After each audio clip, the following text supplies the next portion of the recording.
Hey, what's up, guys? Welcome back to the layout. This is February layout update number 2, I guess. Going to show you a few things that I've been working on. There's not a whole lot done. Just want to keep you guys up to date, like I said I would, about once a month on some of the things that I'm working on.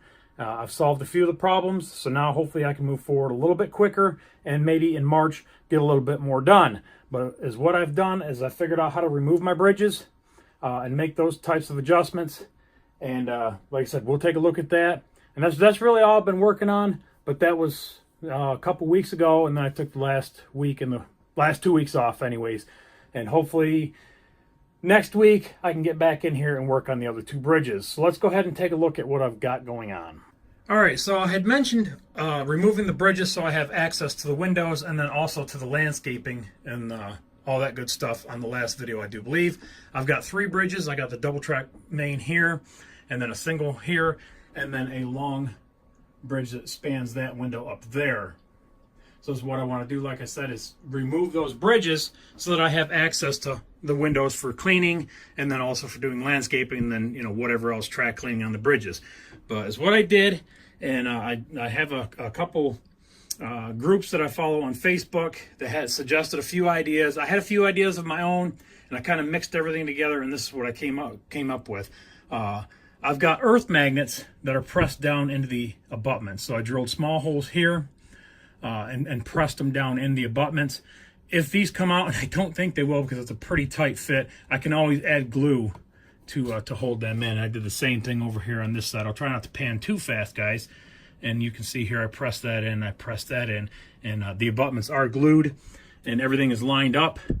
So that it takes a lot of time just to kind of get everything right where I want it, and then take the bridge out, and I leave the abutments loose, and then put the magnets on everything and line everything up here, and then slide the abutments back and forth to line up with the track, and then I don't touch it. And then I go ahead and I glue this piece in, well, these pieces here in, and then same thing, this one here to match, and everything can come out. And then I'll have another 3.5 millimeter jack here for the power, and I'm going to show you the other bridge, how I've got that wired in. But that's what I ended up coming up with for supplying power to the bridge. I'll have to figure out some kind of a way to camouflage this. Either I thought about using some PVC piping to kind of look like a little drain coming out here, and then I've got another piece of the styrofoam that'll slide down in here, and it'll hide behind that, and then I can cover that with landscaping, rock face, or some bushes or something, and you won't see that. And if I have to take the bridges out, then I can reach in the pipe and pull this out and disconnect it and then slide it back in, and then all the landscaping will be over top of it and you won't see it. So that's kind of what I'm thinking right now as far as covering that up and hiding that. And then the other one will be back here, probably just laying off the back side, but I'm not sure what I want to do across the window when I'm running it. If I've got a piece of background that I'm going to slide in, just kind of cover up the window and make it blend in with the other scenery, or just leave it wide open. I really haven't decided on that. That's way down the road yet, so I'm not too awful concerned. I can make those adjustments here if needed by either coming out, this side here or running underneath. And I have access to the front for the wiring here. So if I have to, I can take off this fascia piece. Once I have this on, I'll probably splice it into here. That way I have access to the wiring if I ever need to. I can reach in there with my hands and pull it and reposition it. But anyways, that's what I figured out for the bridges. So I've got one that is completely done. I've got to do the single one back here. I haven't even started that yet. And then I've got the long one up there. And then I'm going to have to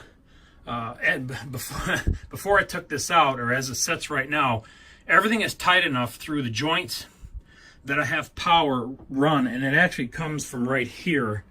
There's some drop feeders attached to these little plates, and that actually supplies power all the way up through the bridge, through here, and then those are all soldered together.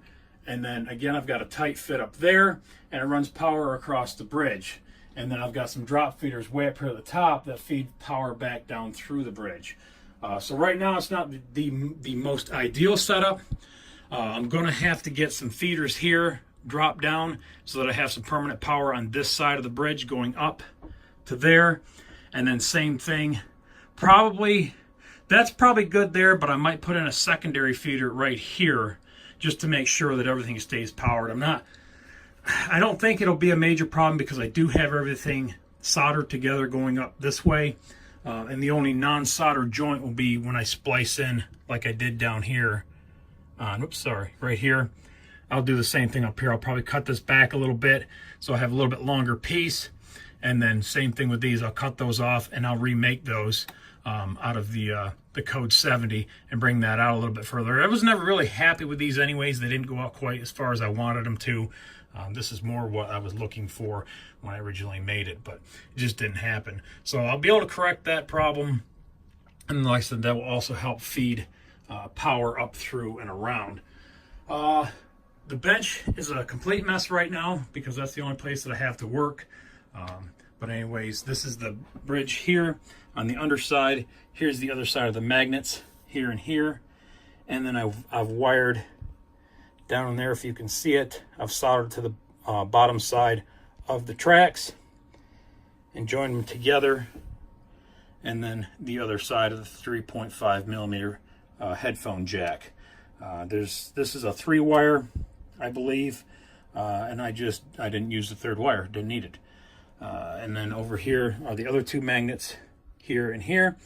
And then I had a nice day last week or the week before. It was almost 70 outside, so I could take it outside and spray match the bottom so it kind of blends in a little bit better. So when the bridge actually sets in there, it's a pretty clean look. And that's pretty much it for, oh God, I about fell on my ass.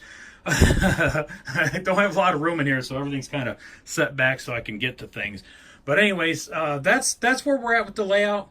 Once I have the bridges completely removable, then I can go in and take them out and start forming this and figuring out how I want. Originally, I think I had a road and a creek here. I may just do a creek and an access road up here for like maintenance vehicles, like an old dirt road. That's why this ledge is sitting here like this. And then I might bring this down to the creek down here.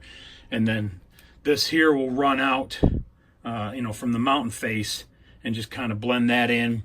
And then we talked about that structure there, I think, in the last update video. I think I want to flatten that out a little bit and have some sort of a building up there, like an old farm building, old barn or a farmhouse or something like that, or even a field. Again, haven't quite figured all that out yet. That's why I haven't gone back and actually filled this in like I did over here. I want to. I'm very tempted. I want to go ahead and cover that up, but I don't want to cover it until I'm pretty sure what I want to do there. And then same thing here, blending that down and then blending these pieces here together with the Sculptamold and the plaster sheets. So that's what I have with the layout so far. I know a lot of you wanted to see the trains running, so at the end of this video I'll show you the trains running from the bottom and then up to here and then up to the top. I'll try to move that shit for you so you can see it. Did I think show my rolling stock and the engines that I have. This is the CSX that I have here, which is going to run the bottom main lines, and then the top will be Norfolk Southern. So I've got one sitting there and one sitting over there. Yeah, I think I went over this, and I've got 2 BNSF ones too that I'm using. And then just the regular rolling stock that I've got right now. This is an old car. I did a wheel switch on that also last week, just because I like it. I've always liked the chassis system, and B&O C&O is part of the 80s 90s era that I kind of want to loosely model, on this layout, so they kind of fit in. So hopefully it works. If not, like I said, it's my railroad. I'm going to do whatever the hell I want anyways. I just like the car. So anyways, that's the layout for the month of February, guys. I hope you're enjoying it. I'm, following along, maybe giving you some ideas if you're working on your own stuff. And let me clean some things up, get the bridge back in, and I'll run some trains for you.